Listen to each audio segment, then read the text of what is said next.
Yes, mwe mwese mukomeze gukurikirana yawe TV, ngende Emi Rwanda nk'ibisanzwe, kora subscribe, kora like, kora share, kora comment kugira ngo ukomeze gukurikirana ibiganiro byacu. Rero turabizi muradukurikirana, turabizi kandi natwe feedback zanyu turazibona. Rero uyu munsi niyo mpamvu mbona nishimye nuko mbafitiye ibintu bidasanzwe, ibintu uyu munsi nakwita ngo ni show. Bafitiye rero umutumirwa udasanzwe, muramubona ni umusore mwiza, ni umusore umeze neza, ushinguye, tubafitiye ibintu byishiro ashaka kubabwira. Wowe nta kindi, kora like, kora share, kora comment ndetse biko gukora subscribe. Reka atangira twibwira. Ya murakoze Emi Rwanda. Nitwa Byiringiro Samuel. Nishimiye kubana namwe uyu munsi. Yes, rero mwabyumviye tubafitiye Byiringiro Samuel. Samuel ni muntu ki? Samuel akora iki? Bwira abakomeje gukurikirana yawe TV, wowe ubwawe uri muntu ki? Ya abakurikirana yawe TV ndabashuhuje cyane, ndabakunda cyane. Byiringiro Samuel ni umuhungu w'umunyarwanda, umusore utuye mu mujyi wa Kigali, akaba ni umusore mutamenyereye cyane kuri kamera ariko asanzwe hari muri showbiz nyarwanda, cyane muri sinema. Yes, uvuze ko rero abantu benshi batakumenyereye ariko uri muri showbiz nyarwanda. Showbiz nyarwanda urimo ni bwoko ki? Ukora iki? Ese uri umuririmbyi, uri umupasteri, uri umuyobozi runaka ku buryo hari ibikorwa nyarwanda ushobora kubukora n'abanyarwanda muri rusange babazi? Ya murakoze cyane Emi Rwanda. Jewe ndi cyane muri sinema, ariko mu muziki ntago ngaragaramo cyane muri sinema, behind the camera, you know. Yeah. Nkaba nkunda kugaragara mu bintu bya production, ariko kuri ubu ngubu nkaba noneho ngiye kugaragara kuri kamera na acting. Yes, ugiye kugaragara kuri kamera wa actinga. Ugiye ku actinga mu biki? Ugiye ku actinga uri umuririmbyi, ugiye ku actinga uri umupolisi, ugiye ku actinga uri iki? Sobanurira abanyarwanda muri rusange abakomeje gukurikirana yawe TV. Ngusaba gukora subscribe, ngusaba gukora like, ngusaba gukora comment kugira ngo ukomeze gukurikirana ibiganiro byacu. Ngende Emi Rwanda nk'ibisanzwe. Nta kintu. Ya bakunzi ba yawe TV. Ubu ngubu kuri ubu noneho twazanye umuzigo. Ni wumva ngo umuzigo, wumve ngo ni umuzigo. Turi filime turimo turatunganya, twari twamaze kuyifata amashusho, tukaba turi kuyitunganya. Ni filime ndakeka buri wese ukurikirana sinema nyarwanda azabona speciality. Ni filime nziza cyane. Ubundi iyo filimi hano mu Rwanda dusanzwe tuzimo abantu benshi, harimo ba Kanyombya, harimo ba Papa Sava, harimo filimi nyinshi, hari City Made, hari ibikorwa byinshi by'abakinnyi ba filimi kandi bakora ukabona bafite filimi. Hari filimi muri no misi abantu bari gukunda filimi yabamenya. Noneho mwebwe speciality yanyu muzanye muri filimi nyarwanda ni yihe? Noneho nkawe nk'umuntu uri umwacteur muri iyo filimi ndetse uri n'umuproducer muri iyo filimi. Ya speciality ya mbere turi kumwe n'abaprofessionnels benshi. Speciality ya kabiri itunganyije neza pe, ni wumva ngo neza, wumve ngo neza. Speciality ya gatatu ikinnye neza. Yes, umbwiye ko harimo abantu bafite ubumenyi buhagije muri sinema nyarwanda. Kubona mukomeje gukurikirana yawe TV, basobanurire kugira ngo noneho bagire amatsiko y'iyo filimi muzanye ibintu ki, muzanye speciality ihagije ku buryo abanyarwanda muri rusange muzifatira imitima yabo. Ya icyambere nabanza mbabwira gakeya ku byo nari nsanzwe nkora. Nari nsanzwe nkunda gukorana n'abakinnyi bamwe na bamwe, tugakorana mu buryo bumwe cyangwa ubundi mu rwego rwo guteza sinema nyarwanda imbere. Ariko rimwe na rimwe nka acting, hari groupe nari natangije y'abana bari talented. Iyo groupe yitwa Imena Entertainment. Ntago iraba published cyane kuko nyitangiye vuba aha ngaha, noneho aribwo nanatangiranye imbaraga zo kuba nakora ibintu bikaze nk'ibyo byose byo gukorana n'aba bantu ba professionnel b'abanyamwuga musanzwe mumenyereye benshi kandi. Noneho wambwiye ko ufite abantu benshi, ndashaka kumenya mu bantu bafite speciality muri filimi nyarwanda abo bantu ni bande? Bahishurire kugira ngo abantu bakomeje gukurikirana ibiganiro bya yawe TV kugira ngo bamenye abo bantu, bazamenye ngo iyi filimi ni uyu mwihariko, iyi filimi izanye ibi, iyi filimi harimo aba naba, tubiteze iki ngiki kugira ngo abantu bayikunde. Abo bantu ni bande? Bakunzi ba sinema nyarwanda, umusore wanyu bita Didier Kamanzi ntago nakwirirwa mubabwiraho ibintu byinshi. Ntimumuzi?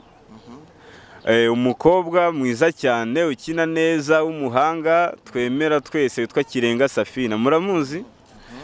Umukobwa bita Ingabire, umukobwa bita Krenia, abo bose bazwi muri za Papa Sava, Seburikoko n'izindi nyinshi cyane zitandukanye. Umusore muto cyane ariko ufite ibiro byinshi cyane witwa Fils. Ntimumuzi banyarwandakazi. Ya n'abandi benshi.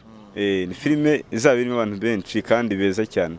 Yes, noneho ndagira ngo udusobanurire utekereza kuvuga ngo uje muri sinema nyarwanda, uje gukora filime nyarwanda, mbega winjiye muri tele ya filime, winjiye mu kibuga cya filime, noneho wowe ingamba zawe ni izihe? Ingamba zanjye mbere na mbere, abanyarwanda dukunda sinema, ariko abenshi ntago dukunda kwimakaza ibintu by'iwacu imbere, tugakunda kwirebera filime zo muri Hollywood, Nollywood, filime zi Nigeria, wareba ukanasanga nta n'ikintu cy'umwihariko kirimo. Nyamara hari abasore n'inkumi benshi b'abanyarwanda bashoboye kwagitinga, barahari benshi. Haramutse habaye ikintu cya talent detection, ushobora kubona abantu benshi cyane utana siporo umubare wabo, ariko abanyarwanda bakaba ntibabamenya kubera batakunda nyine gushishikara gukunda ibintu byacu. Kandi burya ngo ujya gutera uburezi arabwibanza.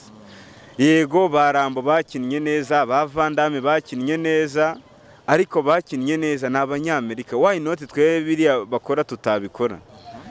So naratekereje nk'umuntu w'umujene wikorera ku giti cye, ufite imbaraga zidahambaye ariko nanone zitabura icyo zimara muri sinema nyarwanda. Naravuze nti kubera iki ntagenda mfatanye n'abandi bantu bari ku kibuga, dukomeze tuzamura ibintu by'iwacu, tubizamure ku buryo byibuza bizagera kuri level international, ku buryo n'umunyamerika ahubwo azaza akagura filime nyarwanda, oriye yuko twe tuzaba interested kujya kugura inyamerika.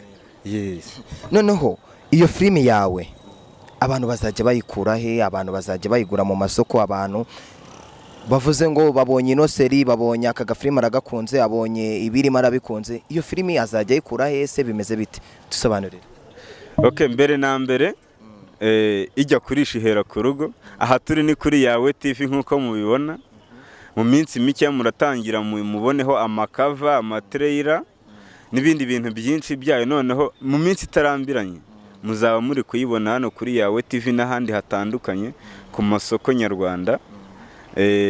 Nk'uko mujya mugura amafilime naho muyakura, ndakeka ntago muzayibura kandi izababera nziza abanyarwanda. Yes, abakomeje gukurikirana Yawe TV, ngendi M Rwanda, ukeneye kwamamaza gana Yawe TV, turakwamamariza ibikorwa byawe. Hamagara kuri 07 8 18 78 udusure ku mbuga zacu ariyo Facebook page ni Yawe TV, Instagram page ni Yawe TV, uduhamagare tukwamamarize ibikorwa byawe. Ngewe ndi M Rwanda, rero turacyari kumwe n'umutumirwa wacu. Iyo filimi irahari mwabyumvishije, ni byiza birimo. Sasa iyo filimi yawe ufite uzi itariki izasohokera, uzi umunsi n'iryari abantu baye bayiteze ko yageze hanze? Banyarwandakazi mukurikira Yawe TV, iyi filime iyi filime aka kanya ntago iragera kuri Yawe TV nk'uko nari maze kubabwira mu kanya. Yitwa Igikomere Wanteye, ariko ndahamya ko like after this week mu ntangiriro z'icyumweru gitaha izaba iri hanze, muzamubasha kuyireba ku masoko atandukanye. Wenda ntago izaba yageze mu rugo iwawe aho utuye, ariko ugize umwete wo kuyishaka izaba iri uzayibona. Yes, ariko wambwiye ko nawe uri umukinnyi wa filime, ko actinga muri filime, nibyo? Yes, ndactinga. Noneho ubu ngubu ku bantu bakomeje gukirana Yawe TV, gira akantu actinga uvuge ngo aka ni wowe wagakoze mu byo mwabashije gukora, cyangwa se ugire nk'ijambo mbwira ushobora kuba waravuze uri actinga muri filime. Okay, wenda tugiye mu byahise byo hari ibyo mwarabonye, ahubwo reka mbabwire nka kamwe mu gasene kari muri iyi ngiyi muzareba vuba cyane.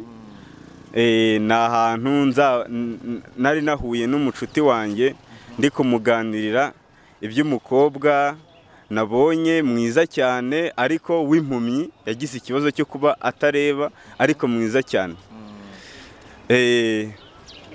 nkukoreshe kugira ngo ujye nko mu mwanya w'uwo muhungu cyangwa mbyikoreshe byose? Genda hari nk'umuhungu. Okay. Sasa nari ndi kumubarira inkuru y'umukobwa twahuye nawe. Ubwo uragerageza wagitinga nkuko nubwo utasomye script uragerageza wagitinga nkuko yagitinze cyangwa se mwiyo mood. Okay. Jado. Yewe umva nkubwire, ngewe mvuye hariya hirya ku gasoko, ariko mpuye n'umukobwa nkubwire wa muvandimwe, ureke bya bindi tuba tureba abakobwa bo muri taxi, wapi, ni umukobwa mwiza cyane, ariko sha ni impumyi byatari ntago areba mwana. None se wakunze umukobwa w'imuntu? Umva namukunze umva none ikintu nahise nkora, yari afite akamverope ari kugenda n'agakoni agiye guhaha. Noneho kubera byandenze mbura ahantu ukuntu nabigenza, ndangiye ndamubwira nti sister waretse nkagufasha. Ati uramfasha urinde urashaka iki? Ndababwira nti noneho wowe ndakubwira uwo ndiwe umaze kunyemera ko ngufasha. Nuko mpita njya kumuhahira ibyo yari agiye guhaha, ndaza ndamutekera. Mani nabikoze byatari. Uzi ko yaryaga akenda kurya n'intoki akenda kuzirya kandi ari ibiryo. Yes, bakomeje gukurikirana Yawe TV ngendi Emi Rwanda, kora subscribe, kora like, kora share, kora comment kugira ngo ukomeze gukurikirana ibiganiro byacu. Yatubwiye ko rero harimo abantu benshi bakina filime nyarwanda, harimo abo tumenyereye bakina muri Stimade, ndabeshya? Yeah. Harimo abo tumenyereye cyane bakina muri Seburikoko, benshi bagiye guhurirana muri urwo ruhererekane rw'iyo filime. Muri bamenya ni benshi barimo, nahandi rero uzayikura, reka tubitega amaso. Ngewe nari Emi Rwanda, kora subscribe, kora like, kora share, kora comment kugira ngo ukomeze gukirana ibiganiro byacu. Ukeneye kwamamaza hamagara kuri 0788787804 dusure ku mbuga zacu ariyo Yawe TV, page kuri Facebook, kuri Instagram ni Yawe TV. Udfollowing, urikinge, usharinge kugira ngo uzabone ibyo byose byiza. Ciao, turabakunda.